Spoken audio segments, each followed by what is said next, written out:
Finally Junmoni ৰাভাৰ মৃত্যুৰ পাছত কেইদিনমান নৌ যাওঁতে আকৌ লখিমপুৰত আনন্দ মিশ্ৰ শৰ্মাক অসম আৰক্ষী প্ৰশাসনৰ ফালৰ পৰা মুখ বন্ধ কৰি দিয়া হ'ল।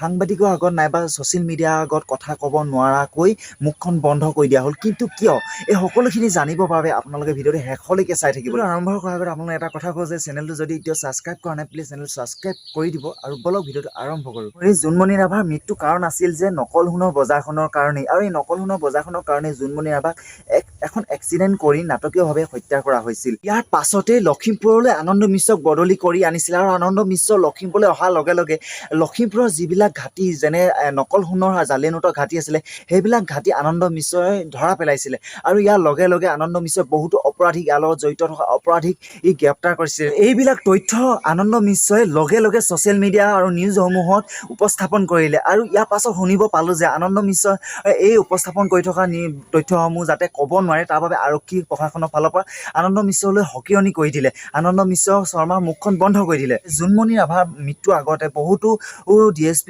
SP-য়ে লখিমপুৰলৈ বদলি হৈ আহিলে, কিন্তু এই নকল সোণৰ বজাৰ লখিমপুৰ আনন্দ মিশ্ৰ অহাৰ পাছত নকল সোণৰ বজাৰ যিবিলাক জড়িত হৈ আছিলে সেইবিলাক লোকৰ তথ্য অনুসৰি যে তেওঁলোকে বহুত আগৰ পৰাই তাত নকল সোণৰ বজাৰখন আছিলে, 3-4 বছৰ 10 বছৰ আগৰ পৰাই সেই লখিমপুৰত নকল সোণৰ বজাৰখন আছিলে। কিন্তু বহুতো তালৈ DSP SP প্ৰশাসনিক বিষয়া তালৈ বদলি অহাৰ পাছতো তেওঁলোকে ধৰা পেলাব পৰা নাছিলে কিয়?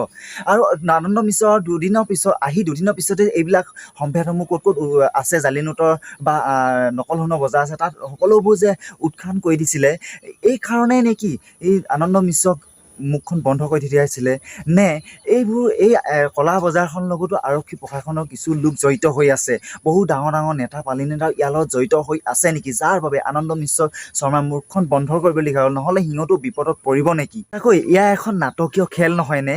এই কলা বজাৰৰ কাৰণেই আনন্দ মিশ্ৰৰ মুখখন বন্ধ কৰি দিয়া হ'ল, জুনমনি ৰাভাক হত্যা কৰা হ'ল। এই কলা বজাৰখনক ঢাকি ৰাখিবলৈ সকলো ফালৰ পৰা বল প্ৰয়োগ কৰিছে।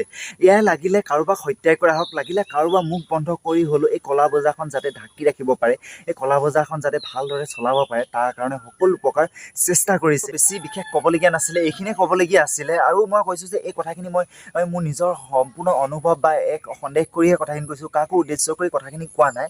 আৰু আজি ভিডিঅ'টো বেছি দীঘল নকৰোঁ, যদি চেনেলটো এতিয়া ছাবস্ক্ৰাইব কৰা নাই প্লিজ চেনেলটো ছাবস্ক্ৰাইব কৰক, আৰু সমাপ্ত কৰিছোঁ। ধন্যবাদ।